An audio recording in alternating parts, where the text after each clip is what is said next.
Hello guys, എന്തൊക്കെയുണ്ട് വിശേഷം? എല്ലാവരും സുഖമായിട്ടിരിക്കുമല്ലേ? ഇന്ന് ഞാനും ആശയാനും കൂടെ ഷോപ്പിങ്ങിന് വേണ്ടി ഇറങ്ങിയേക്കാണ്. എവിടെ പോകുന്നല്ലേ? ഡിസൈനർ ഔട്ട്ലെറ്റിലേക്കാട്ടോ. കുറച്ച് ഗ്രാൻഡ് ഷോപ്പിംഗ് ആണ് ഇന്ന് ഞങ്ങളുടെ അക്ക ശ്രീലങ്കയിലേക്ക് പോവുകയാണ് വെക്കേഷന് വേണ്ടിയിട്ട്. അപ്പോൾ അക്കയ്ക്ക് കുറച്ച് സാധനങ്ങൾ മേടിക്കാണ്ട് കൂടത്തിൽ ഞങ്ങൾക്കും. സമ്മർ പ്രമാണിച്ച് ഔട്ട്ലെറ്റിൽ 70% ഓഫ് ഉണ്ട്. അതുകൊണ്ട് നല്ല ആൾക്കാരും നല്ല തിരക്കും ഉണ്ടായിരുന്നു കേട്ടോ. ഞങ്ങൾ ആദ്യമേ ഓടി ഫോസിലേക്ക് കയറിയത്. ഇവിടെ എപ്പോഴും ഓഫർ ഉണ്ടാവാറുണ്ട്, അതുപോലെ തന്നെ ഇന്നും ഉണ്ടായി. അക്കക്ക് 2-3 വാച്ച് വാങ്ങിക്കാനുണ്ടായിരുന്നു, അത് മേടിക്കാൻ ആദ്യം പോയി. ഈ 2 വാച്ചാണ് ഞങ്ങൾ അക്കയ്ക്ക് വേണ്ടി സെലക്ട് ചെയ്തിട്ടുണ്ടായിരുന്നത്. കൂട്ടത്തിൽ ഞങ്ങളും 2-3 വാച്ചൊക്കെ വാങ്ങിച്ചിട്ടുണ്ട്. നെക്സ്റ്റ് ഞങ്ങൾ കയറിയത് ഗസ്സിലായിരുന്നു കേട്ടോ. അവിടെ ഒന്നും വാങ്ങിക്കാൻ കയറിയതില്ല, പക്ഷെ പെട്ടെന്ന് അവിടെ ഒരു പേഴ്സ് കണ്ടപ്പോൾ എനിക്ക് ഇഷ്ടപ്പെട്ടു. അപ്പോഴാണ് ചേച്ചി എനിക്ക് ബർത്ത്ഡേ ഗിഫ്റ്റ് മേടിക്കാൻ പൈസ എന്ന കാര്യം ഓർത്തത്. അപ്പോൾ എൻ്റെ ചേച്ചിയുടെ ഈ വർഷത്തെ എനിക്കുള്ള ബർത്ത്ഡേ ഗിഫ്റ്റ് ഗസ്സിൻ്റെ ഒരു പേഴ്സായിരുന്നു കേട്ടോ. അതിൻ്റെ വീഡിയോ ഞാൻ പിന്നെ ഒരു ദിവസം ചെയ്യാവേ. അപ്പോൾ ആ പേഴ്സ് ക്ലിയർ ആയിട്ട് ഞാൻ കാണിച്ചു തരാം. നെക്സ്റ്റ് ജാക്ക് ആൻഡ് ജോൺസിൽ കയറി ഒരു ടീഷർട്ട് എടുത്തിട്ടുണ്ടായിരുന്നു.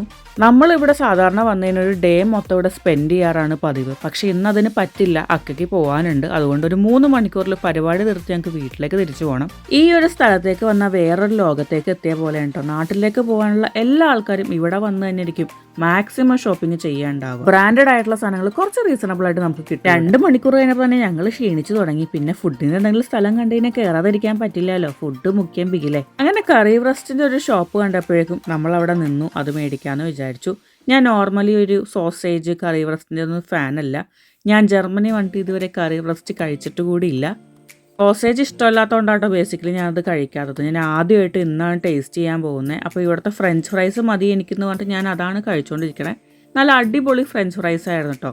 നോർമലി എല്ലാ സ്ഥലത്തും ഫ്രഞ്ച് ഫ്രൈസ് അത്ര നല്ലതൊന്നുമല്ല, പക്ഷേ ഇവിടുത്തെ അടിപൊളിയായിരുന്നു. എനിക്ക് ഭയങ്കര ഇഷ്ടപ്പെട്ടിട്ടുണ്ടായിരുന്നേ. നെക്സ്റ്റ് ആ ഒരു മൊമെൻ്റാണ് കറി റെസ്റ്റ് ടേസ്റ്റ് ചെയ്യാൻ പോകുന്നത്. എനിക്ക് എന്തായാലും ക്യാപ്ചർ ചെയ്യണമെന്നുണ്ടായിരുന്നു. എനിക്ക് ഇഷ്ടപ്പെടും എന്നാണ് ഞാൻ വിചാരിച്ചത്, പക്ഷെ എനിക്ക് ഒട്ടും സഹിക്കാൻ പറ്റുന്നുണ്ടായില്ല. സോസേജ് എന്നെക്കൊണ്ട് താങ്ങാൻ പറ്റില്ല, പ്രത്യേകിച്ച് പോർക്കിൻ്റെ സോസേജ്. എന്നാലും ജർമ്മനിയുടെ ഒരു പ്രധാനപ്പെട്ട ഡിഷ് അല്ലേ എന്ന് വെച്ചാൽ ഞാൻ ടേസ്റ്റ് ചെയ്ത് നോക്കിയെന്നുള്ളൂ, ഇനി മേലെ കഴിക്കില്ല. അപ്പോൾ ഏകദേശം ഞങ്ങൾക്ക് തിരിച്ചു പോകാനുള്ള ടൈം ആയിട്ടുണ്ട്. അങ്ങനെ പുറത്തിറങ്ങിയപ്പോൾ ഈ ഒരു സംഭവം കൊണ്ട് ഇത് കുട്ടി കുട്ടി ക്രോക്സ് ആണ്. ക്രോക്സിൻ്റെ ഷോപ്പിൻ്റെ ഫ്രണ്ടിൽ വെച്ചിരിക്കുന്നത്. നല്ല ഭംഗിയില്ലേ കാണാൻ. സീസൺ ആയതുകൊണ്ട് തന്നെ ഇങ്ങോട്ട് വരാനും പോകാനും ബസ്സും ട്രെയിനൊക്കെ കുറവാണ്. അതുകൊണ്ട് എപ്പോഴും ടൈം നോക്കിയിട്ട് വേണം വീട്ടിൽ നിന്ന് ഇറങ്ങാനും തിരിച്ച് ഇവിടുന്ന് ഇറങ്ങാനും. ഒന്നും വാങ്ങിക്കാനില്ലെങ്കിൽ കൂടെ ബോറടിച്ചിരിക്കുകയാണെങ്കിൽ ഔട്ട്ലെറ്റ് വരെ വന്നതെല്ലാം ഒന്ന് കണ്ടുപോകാൻ എനിക്ക് ഭയങ്കര ഇഷ്ടമാണ്. ഞാൻ ഇടയ്ക്കങ്ങനെ വരാറുമുണ്ട് ഒറ്റയ്ക്ക്. അങ്ങനെ ബസ് കിട്ടി ട്രെയിൻ സ്റ്റേഷനിലേക്ക് പോവുകയാണ്. അവിടെ ചെന്നപ്പോഴേക്കും ഒരു പീച്ചിൻ്റെ മരം കണ്ടു. ആദ്യമായിട്ടാണ് ഇവിടെ ഞാൻ പീച്ചിൻ്റെ മരം കാണുന്നത്. നിങ്ങളെയും കൂടെ കാണിക്കാൻ ഓർത്തു. അങ്ങനെ ഒരു ഗ്രാൻഡ് പർച്ചേസിങ് കഴിഞ്ഞ് ഞങ്ങൾ വീട്ടിലേക്ക് തിരിച്ചു പോവാണ്. ചെന്നിട്ട് വേണം അക്കനെ യാത്രയാക്കാനായിട്ട്. അപ്പോൾ അത്ര ഗൈസ്, അടുത്ത വീഡിയോയിട്ട് വീണ്ടും വരാം. Bye bye.